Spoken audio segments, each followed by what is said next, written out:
Good day, ladies and gentlemen. It is Friday, September 9th, 2022. I'm at the Metal Investors Forum in Vancouver. I'm here right now with Sharyn Alexander. She's the president of Sun Summit Minerals company. You know, if you're subscribers, you know I'm very well acquainted with, longtime shareholder, friends with management, all that good stuff. Sun Summit just started drilling again on their Buck property in central BC. They've already had a couple of very successful drill programs, and you sort of, I guess, took a, in terms of the drilling, you took a break. What was the reasoning behind that? I mean, what, you know? Yeah. I know you guys weren't sitting around twiddling your thumbs. No, definitely not. So earlier in this year, we really focused on the property-wide exploration. So we did apply for a property-wide exploration permit that would allow us to drill on other targets apart from Buck Main. And so we knew that was coming, and so we wanted to have some drill targets ready. So in June, we flew a very late VTEM geophysical survey. Yeah, January, June. Yeah, exactly. We got it in June, and that was really a first pass over the entire property. It's a very large property, so it's 33,000 hectares. There's a lot of potential targets on that property. So, and as well as you mentioned, it has very little outcrop. And so traditional exploration techniques can't really be used. We have to look at different data layers like geophysics and geochemistry in order to help delineate some of these drill targets. So with the results of the VTEM survey, we then followed that up with some field exploration. So we did a lot of mapping and prospecting and sampling, soil sampling, especially around two targets, the ERK and Eagle Eye targets, which looked very prospective in the VTEM. With the result of that, we've planned some IP surveys over both of those targets. And then as well, we've started drilling at Buck Main. So we've been busy and we've really ramped things up the past few months. And I guess you've got 2 or 3 layers of data. I know, like at ERK, for instance, ERK is, I don't know if it's any historic drilling, but it's a very large zinc and soil anomaly. And of course, I know when you guys are doing soils, and you probably still are, you were hitting this stuff with the XRF gun, but of course, XRF doesn't give you gold. Yeah.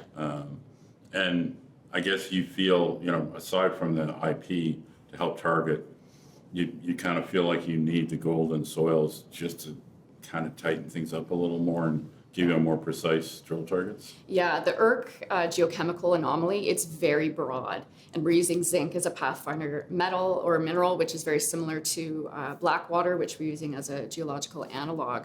And so we really wanted to narrow that down. So in terms of the geochemical sampling, we've done a lot of infill sampling and as well extended some of the grids, because the other problem we have is that this area has been glaciated. And so the anomaly that we're seeing on the surface might not have originated right there. So we have to kind of expand and figure out where the source of this mineralization came from. And so that's what the VTEM and now the IP geophysics are going to help us do and help us delineate these potential drill targets at ERK as well as Eagle Eye. And there's sure for other targets as well. I mean, who knows once all the data sets are put together how many targets you've got. But I think it's important that people realize that. Sun Summit announced a 5,000 meter drill program a couple of days ago, but 5,000 meters is really the first stage of the program rather than the whole program. Yeah, we have a lot of areas we'd like to drill around Buck Main. Obviously, step-out drilling, which we're focusing on initially, but there's infill drilling we'd like to do. We'd like to do more expansion drilling, and then we're saving some meters for these other areas. So we're saying it's going to be around 5,000 meters, but that can change. We can increase that. It really depends on what we start seeing from the IP that's going to be conducted in a few weeks. So I'd say by October, we're going to have some interesting results from ERK and Eagle Eye, which could lead to potential drill targets. Okay, and you've got nice places to step out. I mean, I think there was a map in Sharon's presentation today. I mean, I mean, Buck Main is open pretty much every direction, but there's sort of 6 specific areas around Buck Main. They're all expansion targets. So, you know, they had a lot of drill success at Buck. You know, there were a lot of, you know, there were some very high grade holes, but it's, you know, predominantly it's about tonnage, and you've got 100, 200 meter intercepts there with good gold and actually good zinc grades, which of course is part of the reason why the zinc's a pathfinder. There's an association for some reason, but this is a very it's a very good project. Logistics are incredible. It's got pretty much perfect logistics. And the big thing you were waiting for, and like any company, you don't make a big deal out of it, but it's a process to get one of these 5-year permits. Yeah. And that pretty much opens up the entire project, which before, yeah, you had drill permits, but it was kind of, you had sort of a constrained area you had to stick to. Yeah, we initially focused the permit on the Buckmain area. That's where there had been some historic drilling, and we're still very interested in Buckmain. However, we knew that there were additional targets or potential targets on the property, and so we did apply for that property-wide permit. We did get that in just a few weeks ago. We announced that in middle August, and so we went through all of the, the different levels of government and also with First Nations to get that done. And so that opens up a whole new world at the Buck project in its entirety, is that we can drill elsewhere on the property, not just at Buckmain, which there hasn't been a lot of drilling elsewhere apart from Buckmain. So we're going to be drilling holes where there's never been previous drilling that we're aware of, and so that's pretty exciting. Yeah, I mean, that's one thing. This whole region, if people are unfamiliar with it, this entire region, lack of outcrop is an issue, even though it's an area that actually has several, past and presently operating mines. I don't think most of those are easy to find because overburden is an issue in this entire region, and that's one of the things I like about what these guys are doing this year, because you don't see many companies do it anymore. It's something that used to happen with regional surveys and stuff, but it's pretty rare now where someone takes on a big overburden cover area like this and generates targets that have never been drilled before.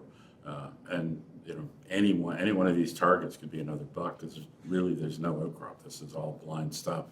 But when you look at the density of mineralization in the regional area, 33,000 hectares of that kind of ground, there's going to be mineralization elsewhere for sure, whether any of it's a resource or deposit, who the hell knows. That's why it's called exploration.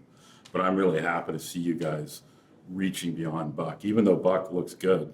Yeah. It's, you always kind of wonder with a project like that. Exactly, Yeah. Are we drilling the best place? I mean, you don't know. Yeah, we're sitting in a good place with Buckmain in that we're up to a kilometer strike length. We know there's mineralization. We'd love to expand that. We know there's size and scale potential, but as you're saying, this is a very well endowed area in terms of mineralization. There's copper projects, silver, gold. We're not the only player in the region. This is a known area for mineralization, and so there's a lot of prospectivity, and we have a large land package, so we're very happy to explore. Yeah.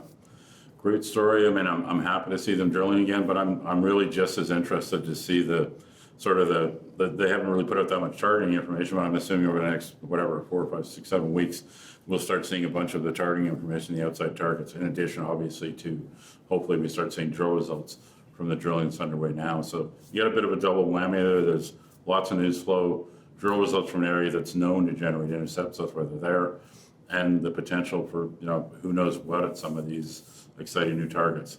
So that's Sun Summit Minerals, SMN on the venture, SMREF on QB in the US. And that's it for today. Thanks for coming by, Sharyn. Thanks, Eric.